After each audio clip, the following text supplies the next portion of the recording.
Hello, hello, and welcome. Welcome to everyone who will be catching this on the replay. You're not able to catch it live. Thanks for catching us and checking us out on the replay. As always, as you come into the broadcast, let me know where you are broadcasting from. Say hello. We're going to give people a few minutes to get on. This is part two of our series called Women Behind the Lens, and I am excited to talk to our director, our female director for tonight. But again, as you log on, let us know where you are checking in from.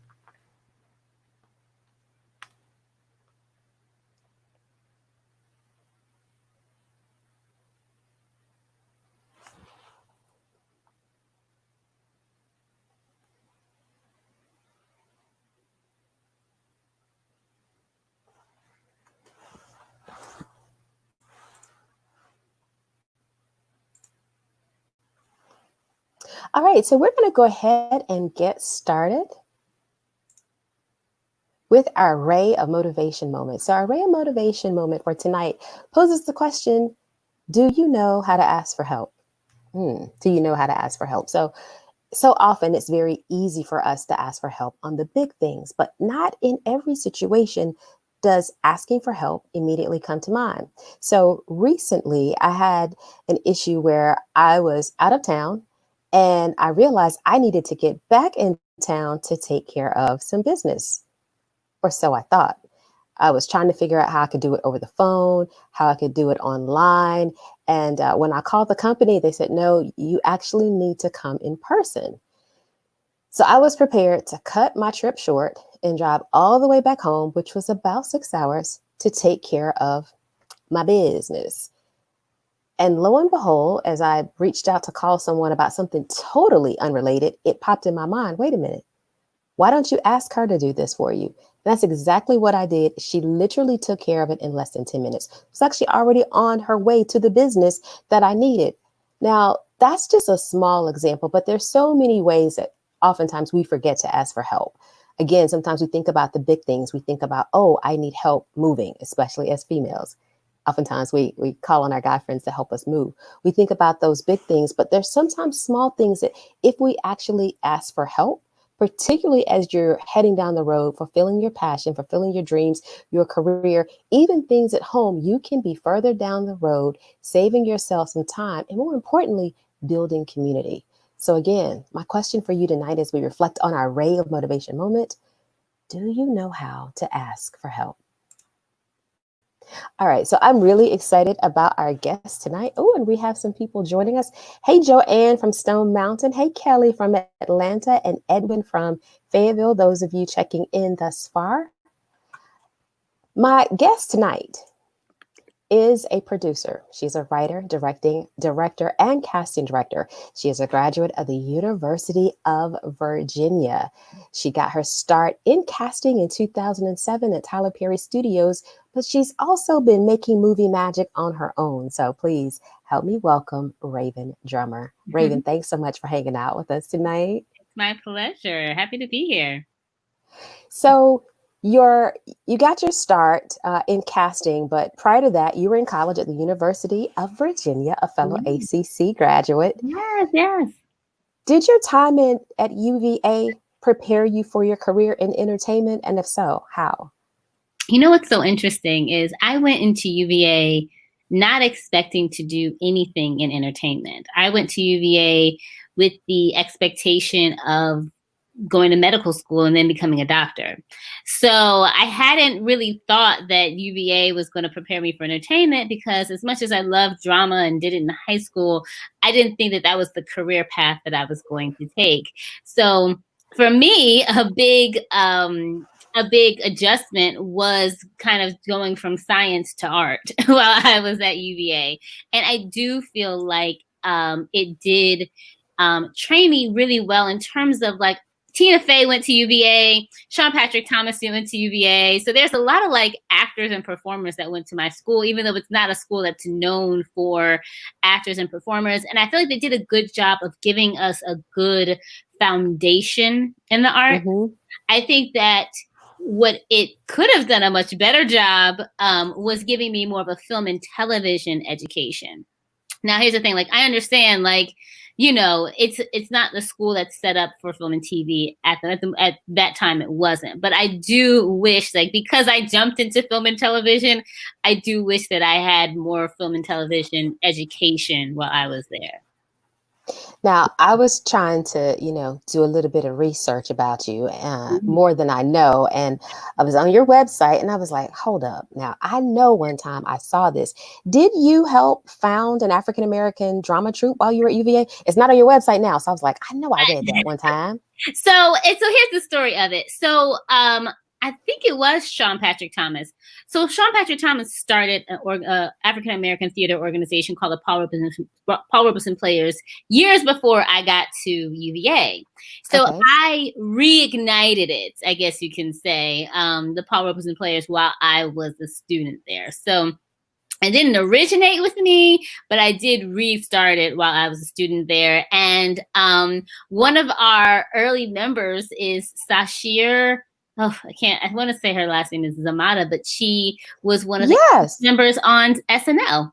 So I yeah, just worked with her on a project. I didn't yes, realize Sashir. that. We were in college at the same time, but she was one of the first members that we had. So yeah, Wow. Small yeah, world. Small yeah, world. yeah. So now you got your start in casting and entertainment and then step behind the camera completely as a director. How has your experience in casting informed what you do as a director? Oh my gosh, it's helped so much. I think what I didn't realize is that as a casting director, I am directing actors all day long.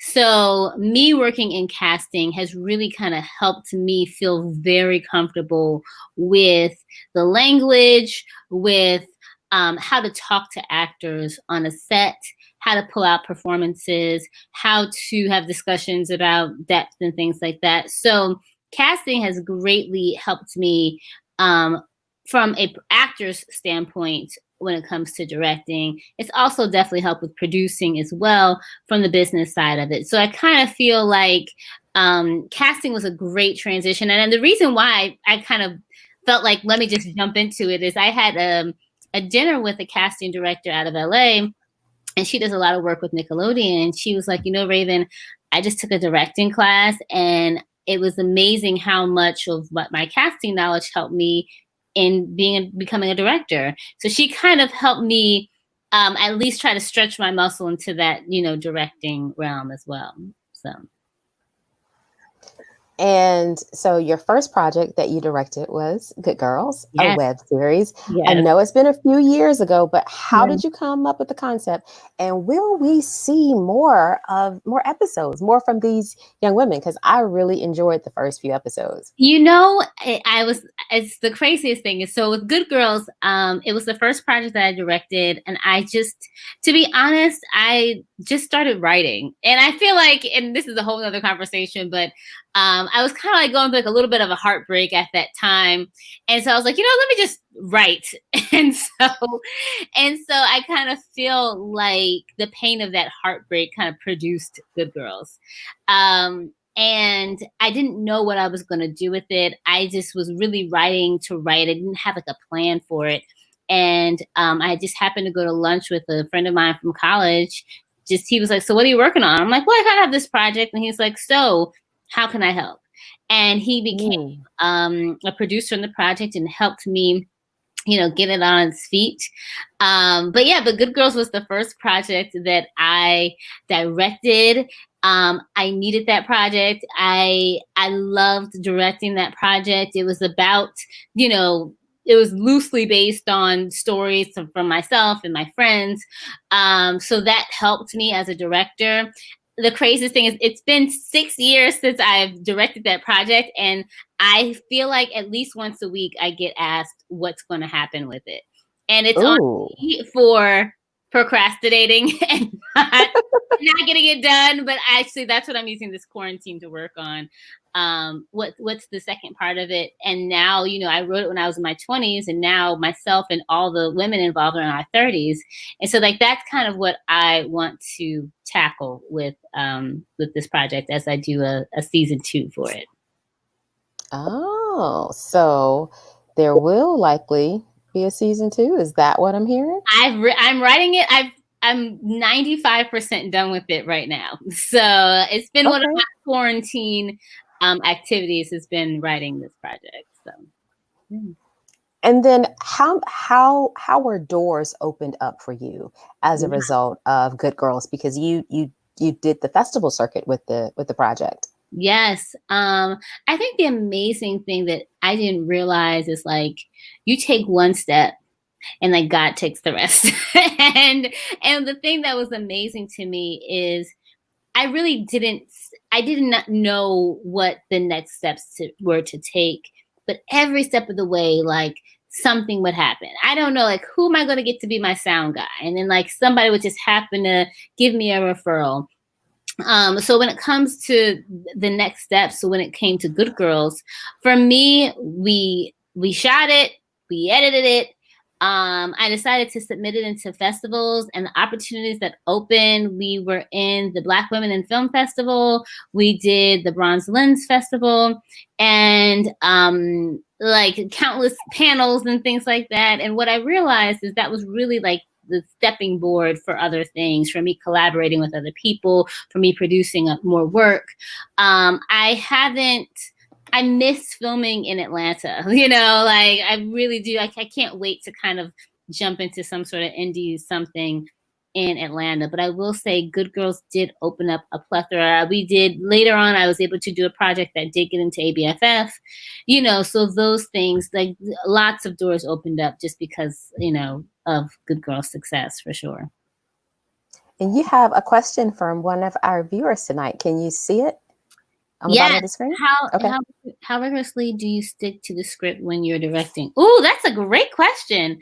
You know what's interesting? So to give you an example with Good Girls, our very first day of filming was like a little bit horrific because we had this whole plan. We were supposed to film in this location. People didn't show up, rain, extras, you name it. And there was a whole scene that was supposed to happen at this location that we just basically ran out of time and couldn't get it done. And it forced me to get creative. And I ended up having to rework the entire scene. And we ended up filming it on a rooftop. And it's one of my favorite episodes now because of just like this the outside, the roof. I love this particular scene. It was not intentionally meant to be filmed like that. So I do try to stick close to the script, but of course you have to, you know, be flexible with the things that happen with the schedule. I went to this festival and someone was like, you know, you have the project that you write, the project that you film, and the project that you edit. And yes. And what I realized is that you are inevitably going to get 3 different versions. What you write is not going to necessarily be what gets edited or what gets filmed. So as much as I would love to stick to the script, you know, things happen, especially in the independent world, that you're going to get a different version of what you initially thought the project was going to be. So here's a follow-up question to that. Yeah. What is the hardest artistic choice you've had to make or you've made as a director? Oh, the hardest artistic choice. I think, that's a good question. There's so many. I think one, choosing a DP, I think is always really, really important. And a very, very important choice, I'll say, when it comes to being a director. One of the things that I won't say this is more of a directing note, but more a producing note, is that I felt like my biggest mistake with Good Girls is that I wore way too many hats. And what I realized is that we were doing a scene, like a coffee shop scene, and I realized I was acting in it, I was directing it, I was producing it, and I'm in the scene, and I am literally like critiquing everybody else's performances and like forgetting that I'm supposed to be acting myself, you know? And so what I realized is the truth is like me being a good director means me being a not so good actor. Well, me being a good actor means that me being a not so good director, or producer, or craft services. So when it comes to artistic choices, I think that I wish that I would have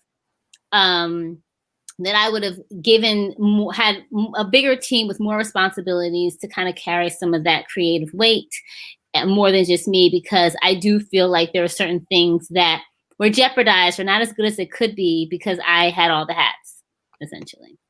It's a great question, though. So now your next project, Brooklyn Blue Sky, did you wear as many hats in that one? Thankfully, no. Thankfully, didn't have as many hats, but still had a lot of them. And I think, that's very real. I mean, if anybody has filmed their own project, you kind of know you're going to be snacks, you're going to be wardrobe, you're going to be fixing people's makeup. Like, you're going to be more than just your job. But if you have the ability or the resources, I highly, highly, highly recommend you using other professionals who know what they're doing. But with Brooklyn Blue Sky, we did have a slightly larger team than we did for Good Girls, but honestly, not that much. It was nice that I work with Dewey Gerard on that project. So it was nice from a director's standpoint, from a writer's standpoint, producer standpoint. We had somebody, we were able to bounce off of each other. He was able to direct a scene while I had to produce the next one, or vice versa. So it was nice that we did have more people to help, but it still, was nowhere near what we could have used as well. Now, I don't remember if it was for Good Girls or it was for your second one, but you did some crowdfunding. How successful was that for you? It was great. One thing and this is, in terms of resources, it was for Good Girls, by the way. One of the things that I realized is that I had an actor who had a very successful crowdfunding campaign, who literally showed me everything that he did in terms of how he was able to get the amount of money that they were able to raise for their project that they did. And I realized that even though I felt like I had success with it, if I would have, again, had the team in place, if I would have implemented some of those things, I think we could have even done even better. They had a whole calendar of post every 3 hours and who was going to do this and who was going to email this and what this competition was going to be. It was amazing. It was so detailed. It was amazing. But I, at the time, didn't have the resources to do that. Looking back, if I was going to do another crowdfunding campaign, I would absolutely have a team help me do the crowdfunding, because it's a full-time job for sure. Wow. Yeah. So speaking of having a team, what has been your process for assembling a team? And I don't mean just, your DP or someone who may help with costumes, but that's the circle that actually works for you, that either A, you can bounce off ideas with, or B, they can go pick up the chicken that you're going to serve. How have you put that circle, that network together? Great question. A lot of times it's just kind of been synergy. It's been, the right person in the right place at the right time. Sometimes it's me literally just going on social media and asking, hey, can anybody volunteer their time to help me out? Sometimes it's other people using their own resources. It varies, but I will say that's something that I'm still working on to this day. I'm still working on who are my all-star players that can really assist me in getting, a project complete. I feel like every project I'm aware of how important the team is, and every project where I'm I knew I should have brought this person on. I knew I needed an associate producer. I'm kind of kicking myself because Rhavynn, you need to learn this lesson. And it's brilliant that you spoke about it, opening this up today about asking for help. And that's something that I definitely struggle with, but it's something that is crucial to the success of a project. And I think we don't think of it as if I don't get help, my project is not going to thrive the way that it needs to thrive, So now I'm trying to think of things like that. I need this project deserves the best energy, the best talent, and I need to be very intentional about bringing people to the table that can help it help it get to that place. But I think when you find someone, I did a sizzle reel for a project that I'm currently working on right now. And we had just some really strong people on that team. And it just felt like things just went smoothly. So when you find them, keep them, for sure. Oh, yeah. You have a question that's somewhat related to casting more than directing.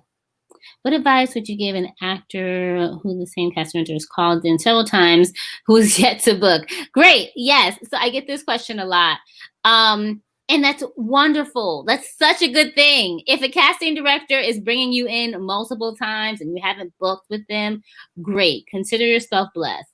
Because honestly, there's some people that I look at their their actors access or their submissions, and I'm like, I remember that their auditions weren't that great. I'm like, maybe I won't bring them in. But when you are constantly being requested, it's a great sign. It just means that we just haven't found the right project for you yet, but keep auditioning for sure. So when you were talking about assembling a team, it reminded me of this commercial. I don't know if you remember. It's at least 10 years old. I want to say it was T-Mobile, Okay. where Charles Barkley and Dwayne Wade, they were both trying to pick people to put in their five. This seems so dated, by the way, because nowadays you can call anybody. It's all free. You don't have to wait till after 9. You don't have to wait till weekends. Right. But at that time, you could pick the 5 people you called the most, and it didn't take up your regular minutes. I remember that. And yeah, it was, first of all, I thought it was the funniest series of commercials. But I remember, that during that time when that commercial was really popular, I often use it as an example to high school and college students that I spoke to, talking about assembling who your 5 is, like, those people that you can go to for things. And so would you say, do you think 5 is a good number, particularly for people in entertainment, or do you think it should be perhaps a little bit larger number? Because I know one of the things that I have realized as an actress who has to self-tape, that 5 people is not enough, because you never know when all 5 are either booked, they're out of town. And so I realized I'd expand that. I have my 5, like the A team, then I got the B, and then I got the C team. And then from there, we just knock on neighbors' doors. Right. And honestly, that's what I was going to say. I feel like in terms of 5 is good for your, like your lieutenants, your leadership positions, like I think 5 is a good executive team number.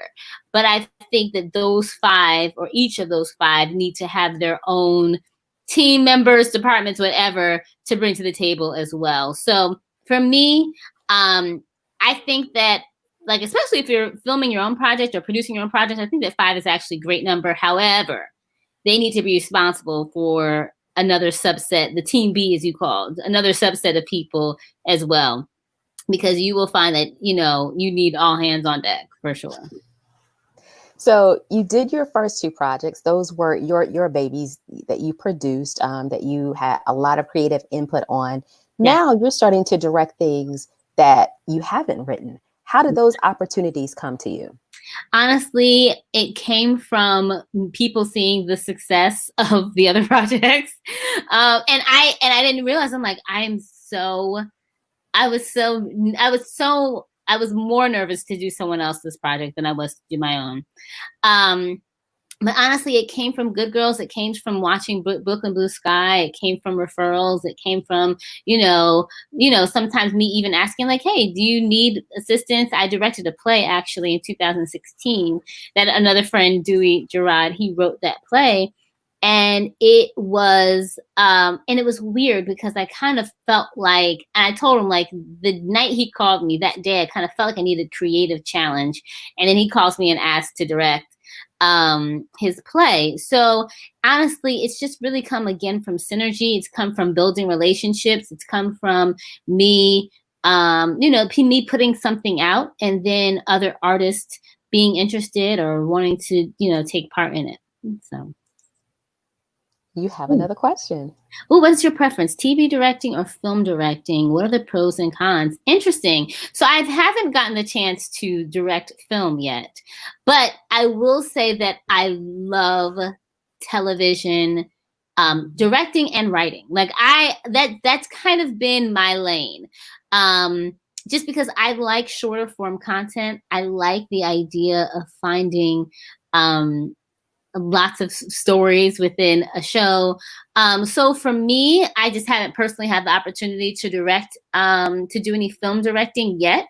I would love to, but for right now, I'm comfortably staying in the television directing realm at the moment, for sure. But I So do know what's next for you? huh? Go ahead. I'm sorry. Go ahead. I do know as a director, you have, as a film director, from what I've heard, you have more artistic say. It's the more the weight is on you when it comes to film versus television. And I would love that opportunity to direct a film. Not yet, but at some point, I would absolutely love to direct a film. I was going to say, girl, you just put it out there. Yes, yes, So you never absolutely. know. For sure, for sure. So If what anybody wants me to direct a film, just holler. so what's next for you in terms of directing? And I'll say slash producing, because I know not always, but oftentimes they do go hand in hand, especially when you're doing indie projects. Yes, absolutely. Honestly, when it comes to directing, I have 3 projects that I've created that I really am excited to get, once, this quarantine ends, to really, really get on the ground. So that's really what's coming up for me next. I'm also interested in, being based in Atlanta. Um, so many of the projects that film out here fly their directors in from other markets, and I would love to have the opportunity to direct something that is, that's filmed here in the Atlanta market, something on the television side for me right now, but I would love to have the opportunity to do that. So for me, it's really just getting my own projects done, filmed, directed, and then also stepping into some of the network series that film out here in Atlanta. Okay. Now, do you have an agent for that yet? And or do you have someone kind of guiding you in that respect? That is something that I'm manifesting as we speak. But I would love to. I don't have an agent yet, but it is something that I would absolutely love to get an agent, for directing, for sure.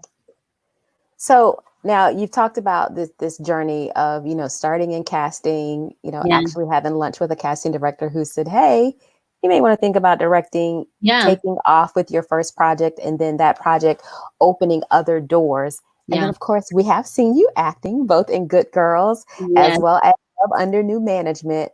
Yeah. Are you looking to do more acting? Um, that's a great question. Acting is a muscle that I miss using. I don't have a desire to make a living off of it, but I do miss it. I miss playing. And I've actually so occasionally, I haven't done it in about a year, but I'll take an acting class in the Atlanta area. I'm nobody knows where, but I do also I'll step in and take an acting class just to kind of, kind of flex that muscle. So I would like to do some more acting. It just depends on the opportunity that would present itself, for sure. Now, I think in recent years, there's been a lot of talk about either the need for more women directors and or we've seen people in the position to hire more women directors really use that power to hire more women directors. I mean, Ava DuVernay is a perfect example. One of the things that she talks about, particularly with Queen Sugar, is when people ask, why are you not directing more episodes? She says, for every episode I don't direct, I can hire another female director. What do you think about the female eye as it pertains to directing? Is it important? And what do you think as women directors bring to the industry? Oh, that's a great question. I think the thing about it is Warren Buffett talks about how America's gotten this far with only using half of its brain power, with only using, with so much men. We haven't really supported women in so many places in industry within America. And I think that film is a huge space where I think that we absolutely need to see, hear, feel a female voice. I'm thrilled that it's happening now. I look at a Wonder Woman and you can see I think that project so beautifully exemplified what it feels to have a strong woman at the helm, and I do think that it would have been completely different with with a male director. So I do think that our voice is necessary. I do think that we bring so much beautiful nuance to the projects that we direct. And I pray that this continues, where it's not, it's not an anomaly to have a female director, but it's normal. So. So for those of you who are watching, thank you so much for being here. If you have any questions, make sure you go ahead and chime those in because we're going to be wrapping up really soon. But Rhavynn, I just wanted to ask you, what advice do you have for a creative, either someone who's never directed before, maybe they've been writing and they're looking at doing something different in entertainment, maybe even someone who's acting and looking to get into directing, particularly behind the lens. What advice do you have for them? I feel like my advice is, and this is something I'm telling myself, is repetition is key, in terms of you have to do it. You have to do it and keep doing it and keep doing it and keep producing. I've been reading this book called Atomic Habits. Actually, I finished the book. And one of the things that I took most from that book, there was a story about a photography teacher who divided half of his class. And one class was going to be graded on just producing one quality photo. And the other half was going to be graded on quantity. So they had to just produce lots of photos. And interestingly, what he found out is that the class that produced was going to be graded on the quantity of photos also had the better quality photos than the students that only had to focus on quality, because they were constantly taking pictures and constantly getting better and constantly improving, versus one person who was one side that was just thinking about making a great photo. So I find that, and I think the advice that I would give to myself, I am giving to myself, is to keep doing it. Keep getting your repetitions in. Once you've directed one project, direct the next one. Once you've written one script, write the next script, write the next episode. Keep on doing your work, because that's the only way that you're going to get better. Are there organizations that you would recommend that people join in terms of like just getting started? Yeah, I mean, I'm a member of AWD, which is the Alliance of Women Directors. There's also WIFTA, which is Women in Film and Television. You can always, I'm a big fan of just education. So taking master classes, Ron Howard has a really good master class on directing. YouTube, there's a great book for those directors, those people that are interested in directing, called Directing Actors. It's one of my favorite books, and she really does a great job of just really, from a director's standpoint of how to direct, talk to actors. I actually use it in my casting office right now. But those are just some of the organizations that I can think of that will definitely help you as well. All right, we have one more question. Going back to your casting days, give us a memorable story about one of your casting. There are too many. Oh, you laughing. Oh my gosh. I can only imagine.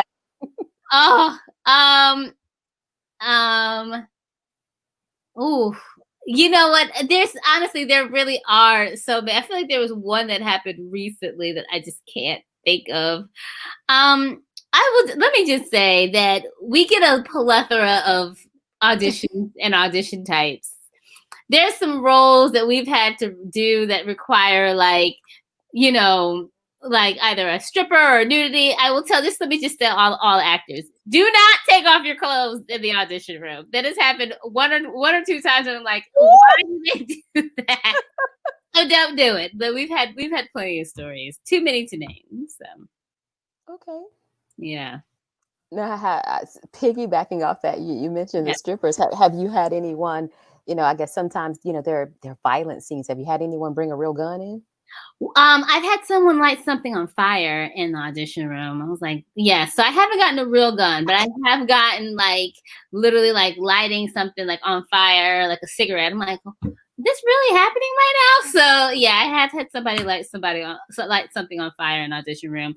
I've had people bring furniture in. I had a girl bring a table Yeah, she No, brought, no, like, you a didn't. table No, in. they did not lug a table into the car and Yes, then walk it across the driveway yes. into the building. No. I had somebody else, like, who we were auditioning beauty pageant queen, like a beauty queen, and, most people, they look nice, but this girl was in, like, a Disney princess gown. And I was like, and she was in the waiting room. I'm like, what are we auditioning today?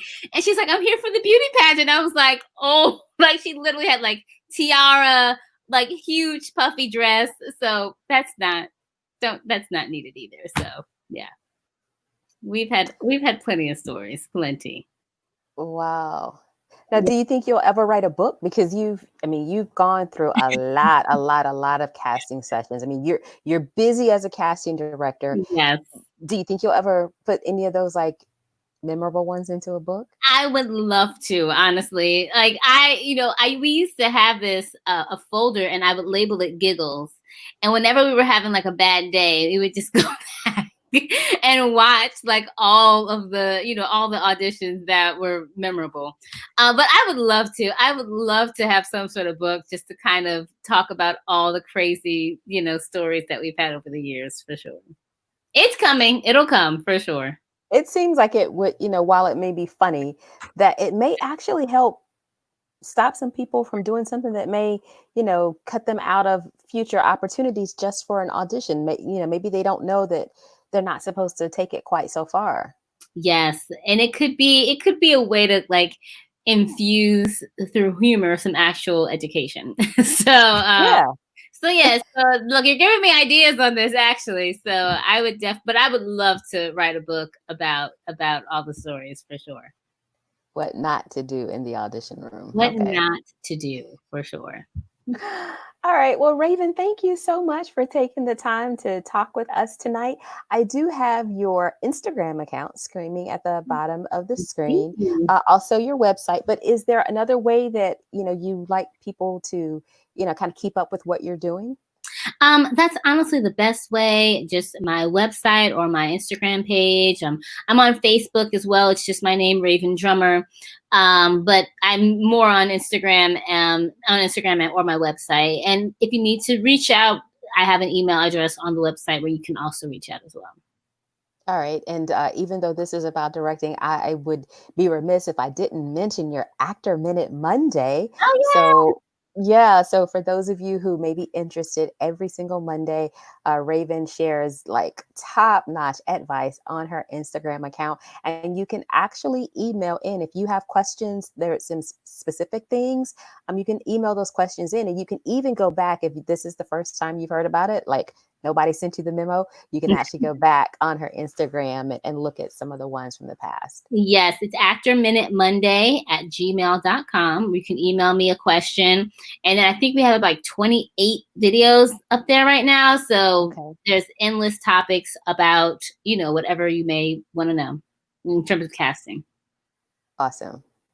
All right. Well, Rhavynn, thank you so much for taking time out of your busy schedule. I know that we are sheltering at home, but I know because I've been seeing stuff. You are still busy. You are still working We and still keeping up with casting. things. Yeah, Yes, you still casting, as well as writing, catching up on some writing of your own projects. I appreciate your time tonight. my pleasure. Thank you for having me. It's a pleasure.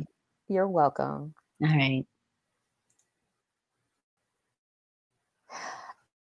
All right. So thank you again to Rhavynn Drummer, producer, actor, writer, casting director, for just doing her thing. And that's it for tonight's episode of the Angela Ray Show. As always, I would like to remind you of Ray of Motivation number 54. Cleaning a mirror will not change the person who's reflected in it.